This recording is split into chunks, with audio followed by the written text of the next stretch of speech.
Hi friends, இன்றைக்கி நம்ம என்ன பார்க்க போகிறோம்னா ஒரு கொரியர் பண்ணணும். விலை பார்த்தீங்கன்னா கண்ணோட சைஸ் வந்து பார்த்திங்கன்னா 75 வரும். 75ன்னா 3 விரல் கொஞ்சம் லூஸாக இருக்கும், 3 விரல் லூஸாக இருக்கும். திக்னஸ் பார்த்திங்கன்னா 1/8 திக்னஸ்ஸு, 50 கன்று இருக்கும். மேலே கீழே நூல் இருக்கும். நூல் வந்து மெலிசாக தான் இருக்கும், 1/3. ரெண்டும் சேர்த்து பார்த்திங்கன்னா 2 கிலோ விலை. கவுத்து கொடுக்கறதுக்கு மட்டும் ஆர்ட்ரு. மேலே கவுத்து கட்டி மட்டும் வச்சுருப்போம். இது பார்த்தீங்கன்னா 10 கிராம் ஈயோ. இது ஒரு 4 கிலோ.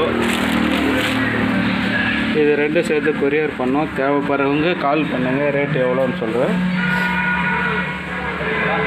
இந்த 1/8 இது கிரே கலரில் 90 சைஸ் இருக்குது. அப்புறம் 1/8 வந்து பார்த்தீங்கன்னா 80, 85 வந்து எல்லோ கலர் இருக்குது. தேவைப்படுறவங்க கால் பண்ணுங்கள்.